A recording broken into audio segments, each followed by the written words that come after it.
I'm not particularly saying what company it is, but based on what you're saying, Nathan and Calvin, it will really be a disadvantage to the people and to our country if we'll be getting a not modern facilities. It's going to cost us more. It's going to take longer to implement. There's a lot of reasons why. So we want to open it up to all the players in the market, especially the latest ones, and be able to, offer those services in a competitive environment, right? So the more players there are in the market that can deliver similar services, great. It's better for the government, better for the Filipino. So I'm all for it. I would hate to see, with all the hype around Starlink, that there would be TORs written that don't allow the low-flying satellites now to offer bandwidth. Like, what are we talking about? We want to get all the players in the market and allow them to compete, and hopefully that drives down the costs and improves the service levels. So, what would it take for the agency, for the ICT, or for the NTC to go back to the original TOR, which accept wider band that is being offered by Pacific? Well, basically, all they have to do is just to review it, review the terms of reference, and consider the previous engagements that this technology has brought into their public service offering. Because it's not just the ICT. We, just like what Sir Nathan has stated a while ago, we are also serving other service or other government agencies in the country, right?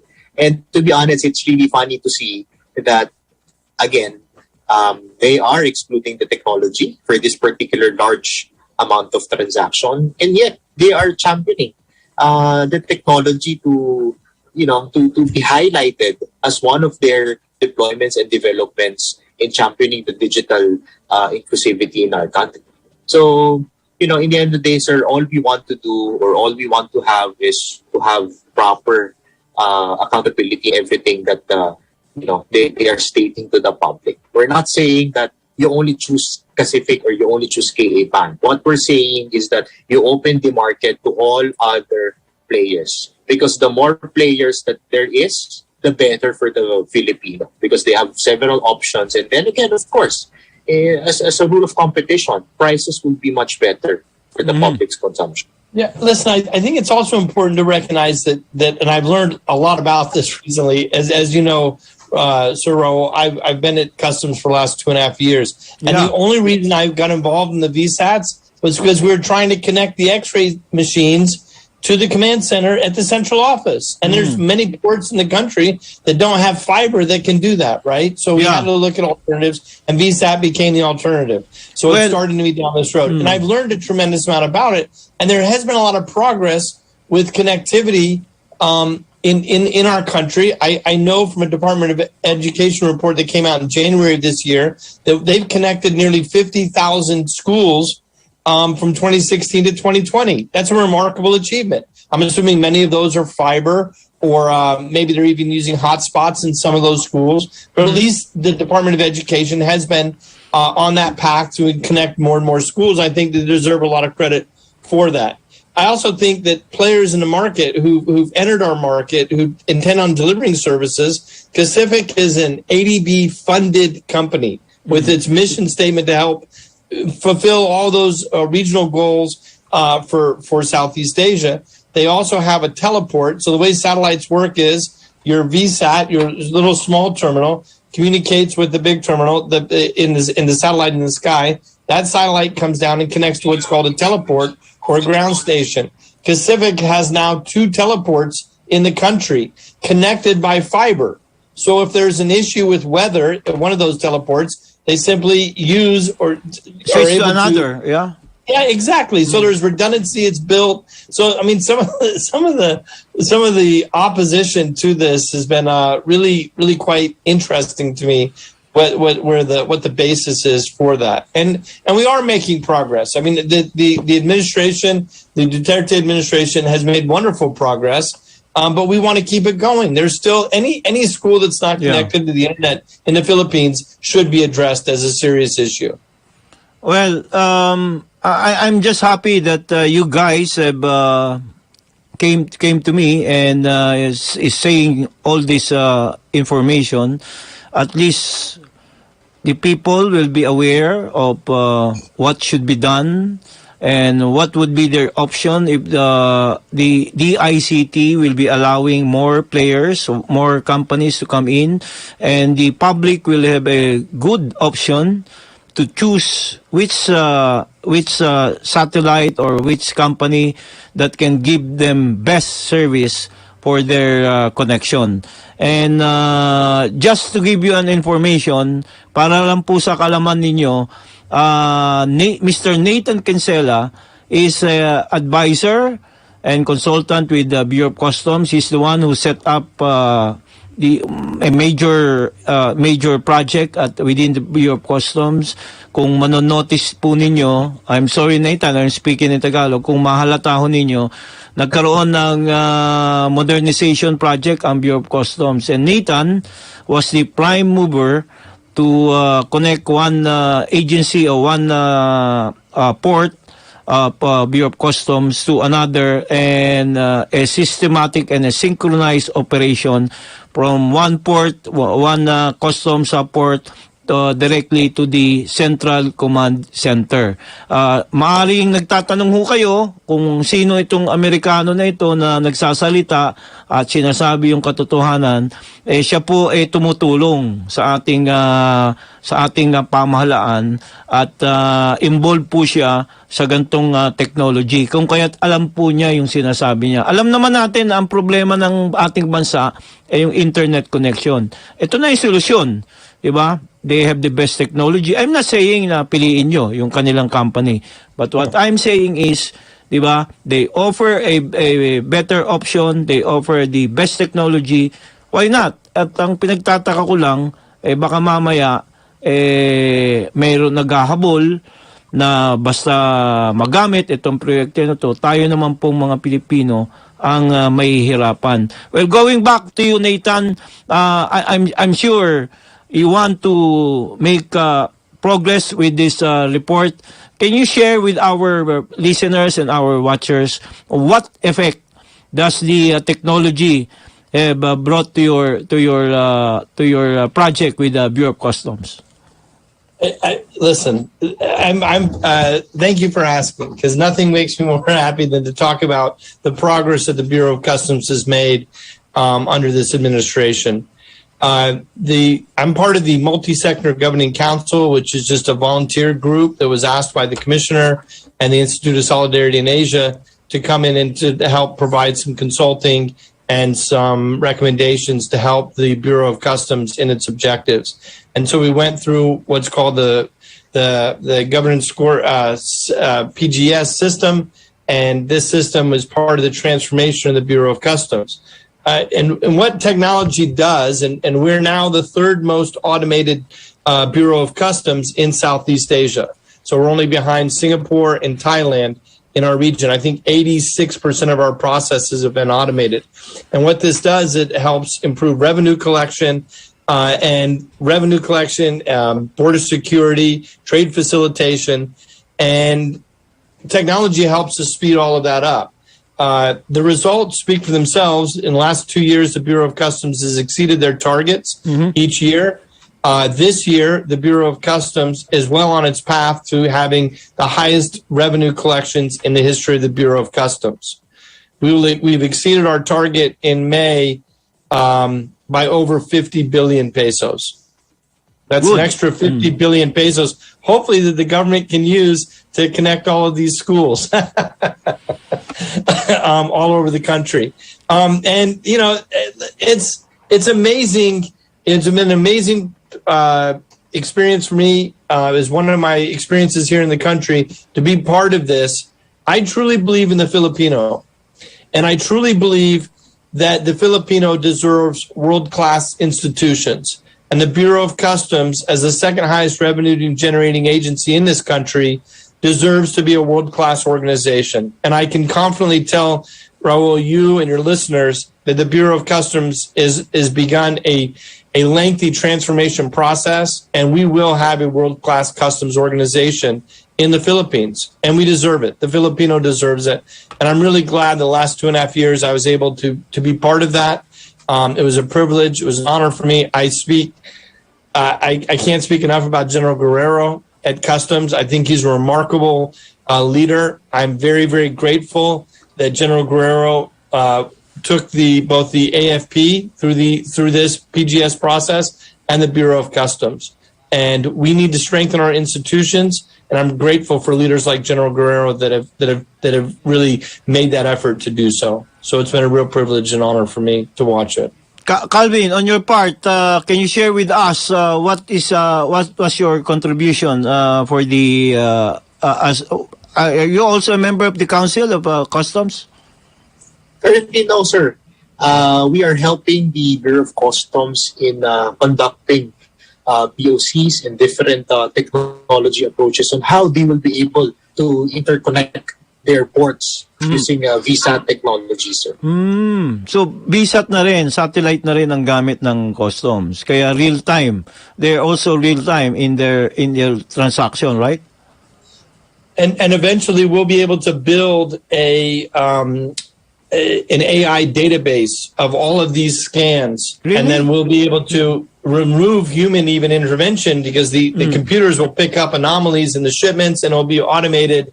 That's part of what modern customs organizations have, and that's the direction that the Bureau of Customs is headed. Wow, AI technology. Oh, good. With AI technology, you're saying, Nathan and Calvin, that corruption will be minimized or totally eradicated within the agency? We hope so. We hope that the fewer human interventions, obviously that begins to take out areas where corrupt practices can be.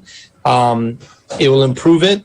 Obviously, there's a lot of things that we need to do in our institutions to eliminate and minimize corruption. I think strengthening the institutions is in every way possible. Technology, manpower, everything that we can do to help improve it.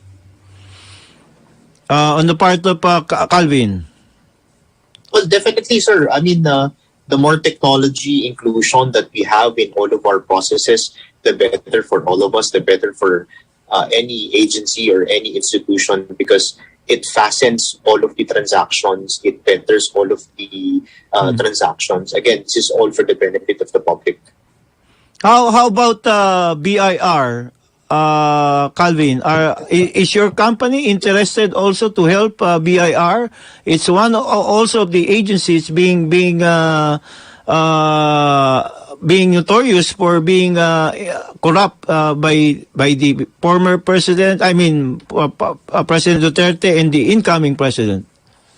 Well, yes, sir. We're very interested to support all of the agencies of our government in means of providing them connectivities to those areas that doesn't have any connectivity at all.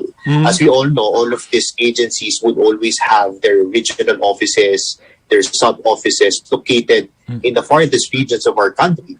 And if we want to better the connectivity, or we want to better the public service that we're bringing in, not just to the Filipinos in Metro Manila, but to the Filipinos of our countryside, we need to connect them. And we need to connect them utilizing some of the best available technologies that there is in the market. If a local government unit or a barangay unit or a government agency or a private company would be interested to get your services or to get your technology, what do they need to do? Well, basically, they just have to inform us. They may contact us at our email address at info@stellarsat.com.ph. So basically, they could provide all of the inquiries there. We are publicly available. We're present in all of the major regions in our country. Again, our satellite service is not just for a particular region. It is within the whole of the Philippines, including, sabi ko nga po sir, including our EEZs, our economic exclusive economic zones. Because basically, one of our primary service is to connect maritime connectivity. So those are the areas also of our expertise as well, Sir Raul. Meron akong, I have a friend at what you call this, exclusive economic zone at Laguna, I think, no? And he's one of the big corporation that operates within that economic zone, and he has most number. I think we'll have to meet him some other day, and they just won one seat in the last election for the party list that they represent. I think we'll have business with that, and that would be a great adaptation of your technology. And don't go away, guys. I'll just give a sponsors break. At oras po natin, 29 na minuto makalipas ang 2:00 ng tanghali. Usapang Senado. Patuloy na naglilingkod sa bayan. Mas todong pagbabalita. Mas todong pagseserbisyo publiko. Ito ang DWIZ 882. Mas todong lakas. Mas pinakikinggan ng buong bansa. Ngayong pandemya, alagaan ang kalusugan. Uminom ng 8 hanggang 12 baso ng tubig at regular na mag-ehersisyo. Huwag kalimutang magsuot ng face mask at face shield kung lalabas. At ipatupad ang 1 hanggang 2 metrong distancing. Isang paalala mula sa MX3. Be extraordinary with MX3.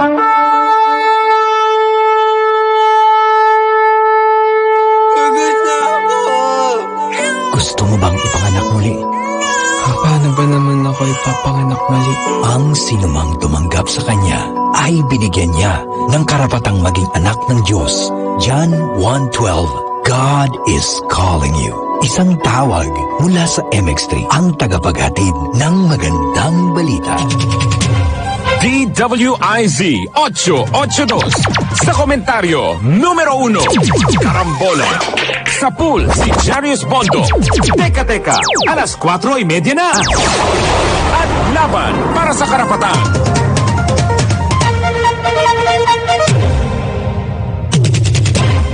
Sa eternal plans, you're in better hands. Peace of mind, security, ang alay sa iyo. Mag-eternal plans ka na. Sa panahong hindi inaasahan tulad nitong pandemya, maging handa. Mag-Eternal Plans ka na. For inquiries, email us at marketing@eternalplans.net.ph. Makisali sa mainit na talakayan sa Karambola. Live na napapanood ang Karambola via DWIZ 882 Facebook page. Maaari ninyong ipadala ang inyong mga komento, opinion sa aming mga text line o tumawag sa aming hotline 470-1750-54. Karambola Nationwide. DWIZ. Usapang Senado kasama si Celi Ortega Bueno.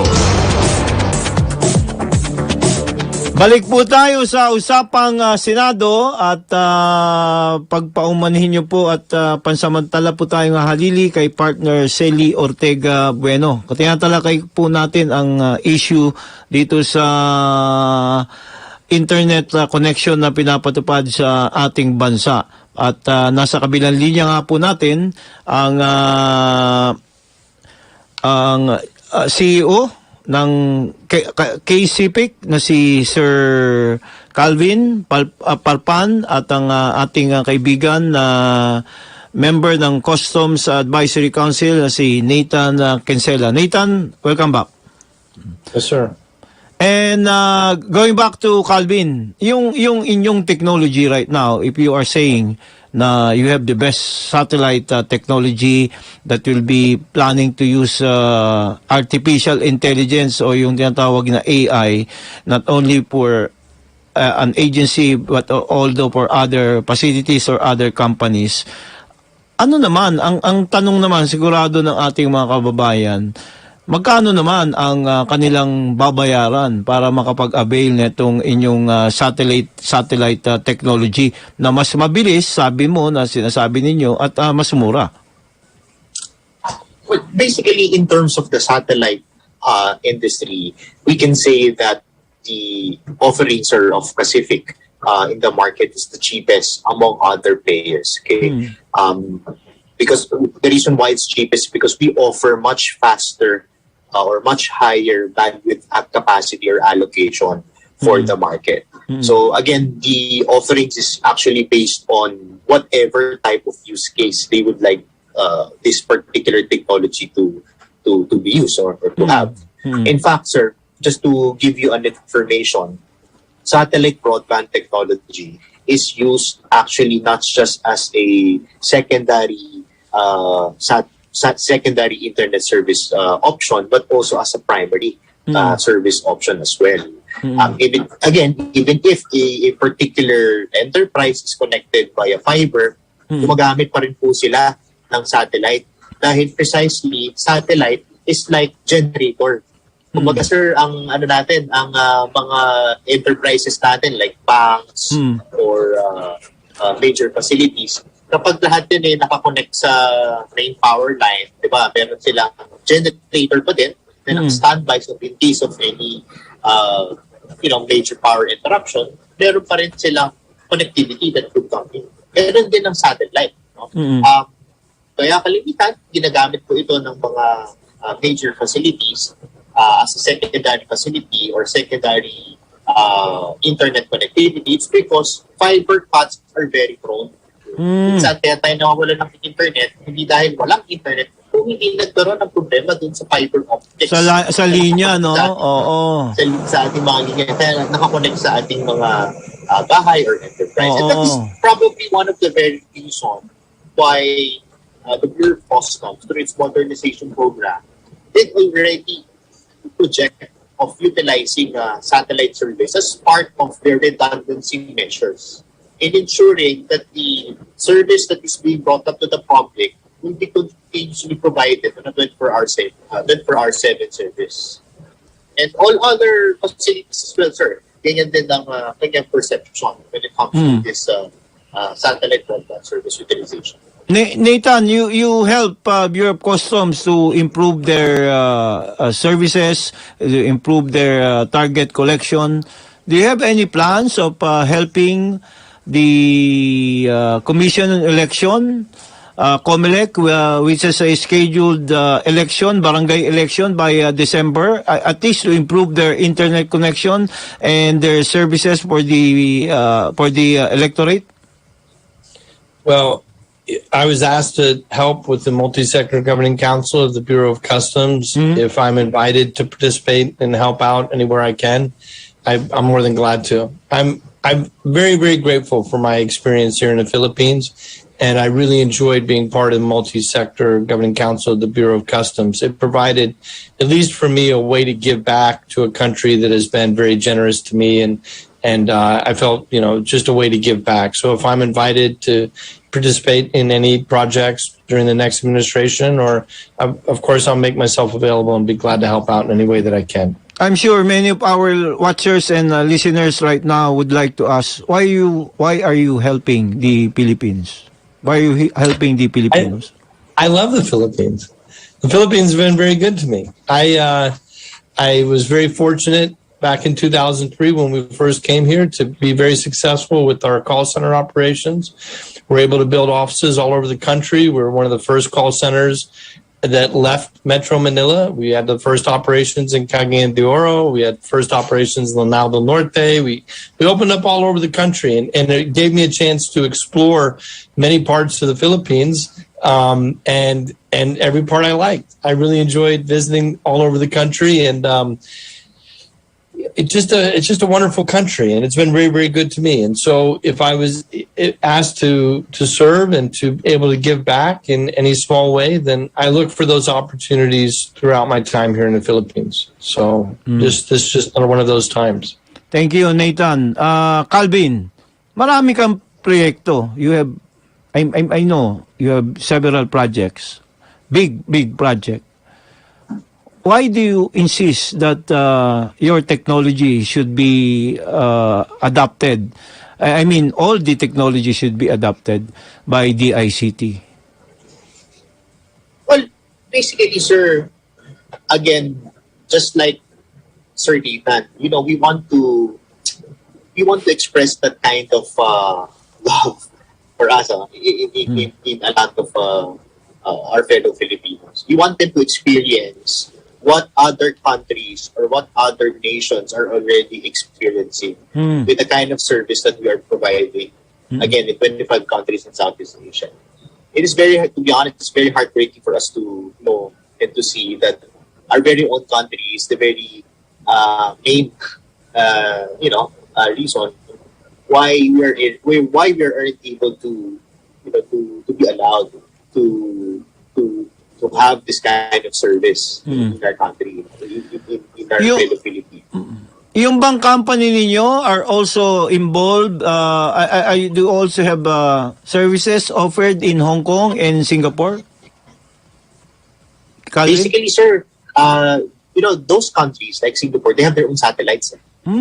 So their countries, their nations, like Malaysia, they have their own satellites that is owned by their government. By the government. By their government. Which would be something we should consider ourselves as to joint venture with a company. Satellites are launched. It's not like we can just launch a satellite tomorrow. There's lots available in space, and so right now we would have to partner with someone who's launching one. But that's something that I think the national government should consider in the future. It's interesting. I believe that I saw the numbers when I was in Singapore recently, but our satellites are really quite small in comparison to what Indonesia, for example, is preparing for. We're looking at things in less than 10 gigabits. They're looking at 300 gigabits because they know what's going to be happening in the future, and so they're really getting much further ahead and planning much further ahead, it seems, than we are right now. So, Philippine government should take serious action in putting up our own satellite. And consider it. Otherwise, we will be left behind. We are going to be left behind. There's no doubt about it. It is as important as electricity is the development of a nation. There's no doubt about it. The internet will be of equal or greater importance in the development of any country in the world. Because when I'm in Singapore or when I'm in Hong Kong, I can use my phone. I can use my internet anywhere, even under the train, while the train is moving. That's how good the internet service and how good the signal of their cell phones are working. I hope the government will also plan to launch our own satellite to at least be at par with other Asian countries. Are you planning to launch also, Nathan or Calvin? Actually, the good news, sir. Just to inform you, Pacific is about to launch its second satellite. Really? 2024. Yes, sir. It will then again be serving more capacity, available capacity to be served in Southeast Asia. So that particular satellite will be in a new, much higher band. When will be the new satellite of StellarSat be launched? Well, basically, sir, we don't have any intention of launching StellarSat satellite. Our intention is to, again, propagate the service of Pacific in the country as much as what we are doing right now. And that is the very reason why we are very, very passionate and we are very strong in our manifestations about, the things that has been happening in our country right now, specifically, crafted by certain agencies and all. Because, again, the goal is really to provide and to expand the opportunity and the connectivity to the farthest areas of our country. Because precisely, sir, it's like what we're doing right now. Your your segment in DWIZ is not just being heard in radio, but was also being broadcast in YouTube and Facebook. Yeah. Right? Imagine, You're sir, also being watched at, can you put down the channel? We are also under test broadcast under channel 23, and we are also available digital TV devices like ABS-CBN TV Plus, GMA Upper the Box, Sulit TV, and other digital TV receivers. You're being watched right now. And with Facebook and with our radio station, you're being watched and being heard by the Filipino people, and are aware right now of what you have just mentioned about the current technology being used not only in Southeast Asia, but most countries around the world. Nathan, any few words for our listeners and our watchers? I strongly believe in the Philippines, and I believe that we deserve the Filipinos world class, and we need our institutions and our services to match that as well. We're a developing nation. We need to invite all players into the market to be able to help us achieve our potential as a country. Calvin, on your part? Well, again, sir, thank you very much. Maraming salamat po sa inyo, Sir Raul, sa pagbibigay ng opportunity sa amin na mapahayag sa bawat Pilipino ang oportunidad na merong para sa kanila. And again, we are very supportive with the national government's initiative of providing connectivity in all areas of our country. We will support all throughout the present and the incoming administration in all of their endeavors in making and ensuring that the country is bridging already the digital divide. So again, thank you very much, sir, and we hope to have a more connected Philippines. Thank you for enlightening the Filipinos of your technology, Calvin and Nathan. Thank you very much. Thank you very much. Welcome, Sir Raul. Thank you, sir. Nathan. Good day. Thank you. Bye-bye. Thank you, Nathan and Calvin. Oras po natin 45 minuto makalipas ang 2:00 ng hapon. Usapang Senado. Gusto mo bang maging isang reporter? O di kaya isang newscaster? Marunong ka bang magsulat ng balita? Handa ka na bang makita sa social media? Kung nasa iyo ang mga katangiang ito, baka ikaw na ang hinahanap namin. Submit your resume and voice demo to dwiz.management@gmail.com. O ano, kita-kits sa himpilang may todong lakas. DWIZ 882. Karambola nationwide na! Napapakinggan na sa iba't ibang bahagi ng bansa ang programang siksik sa matalino at makabuluhang talakayan sa 89.5 Home Radio Tacloban, 89.3 DWIZ Dagupan, 94.3 DWIZ Palawan, 106.7 Home Radio Cebu, 98.7 Home Radio News FM Davao, 92.3 Home Radio Legazpi, 93.5 Home Radio Cagayan de Oro, 98.3 Home Radio General Santos, 89.5 Home Radio Iloilo, at sa 95.1 Home Radio Naga.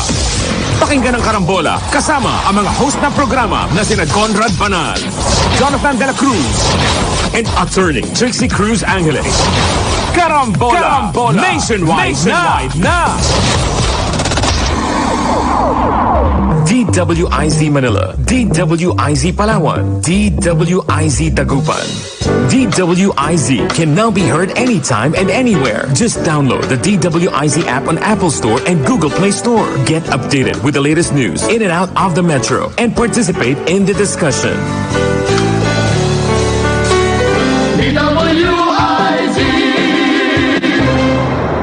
Usapang Senado kasama si Celi Ortega Bueno. Balik po tayo mga kaibigan sa Usapang Senado sa ngalan nga po ng aking partner na si Celi Ortega Bueno.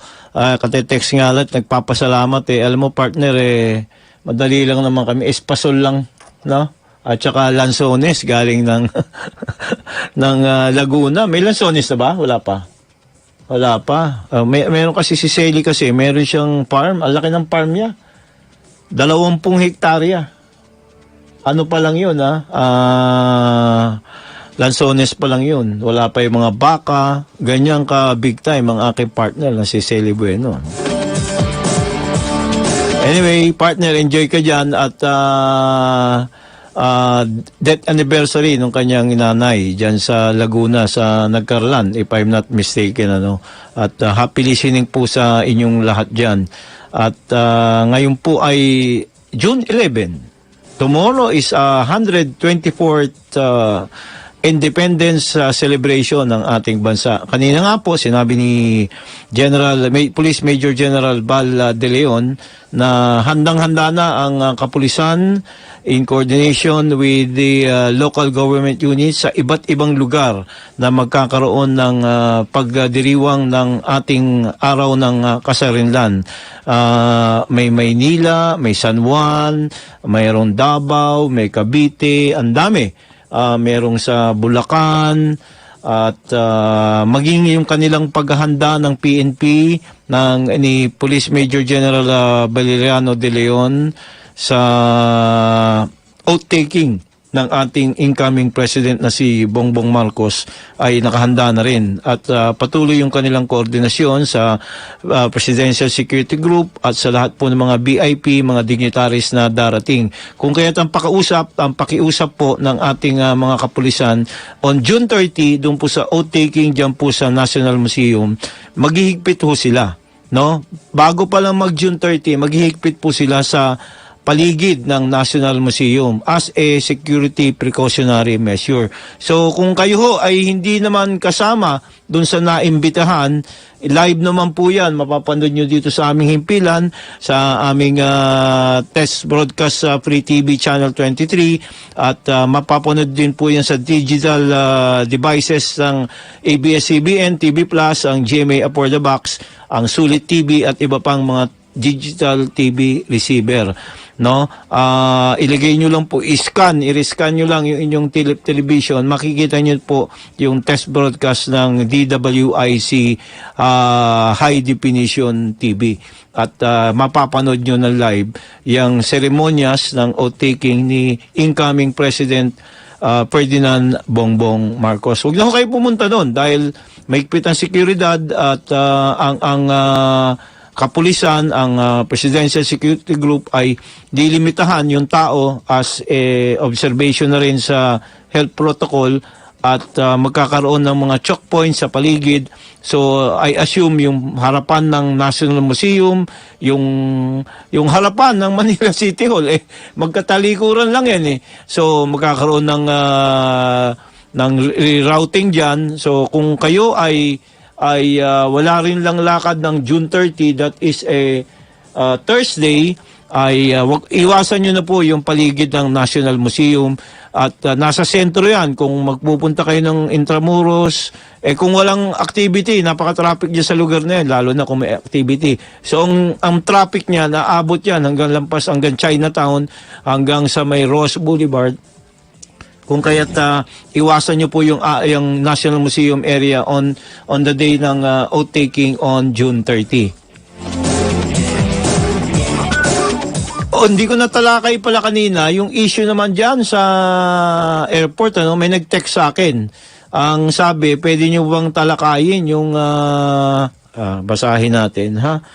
Pinati-text ko kanina hindi naman siya nag-reply. Ang sabi niya, Good PM, Sir Raul Esperas, pwede bang tumawag sa program mo para ireklamo ang hindi pagbigay ng mid-year bonus na 1-month salary? Hindi raw nabigay yung mid-year bonus. Well, anyway, 11 pa lang naman, kapag natapos na yung June 30 at hindi pa rin naibigay, hindi na mid-year ang tawag dyan. Diba? Third quarter na, di ba? Kasi mid-year nga baka naman may dahilan kung bakit hindi na ibigay yung mid-year bonus ng mga empleyado diyan sa ating paliparan. Tatanungin ko si Ma'am Connie, tatanungin ko si GM, pero ang info ko mukhang mukhang wala pang movement doon sa ano na yan. Pati yung ano nyo, yung ano bang pangalan nito? Amicola ba yun? Nasa korte pa nasa korte pa yung iniintay yung desisyon ng Supreme Court.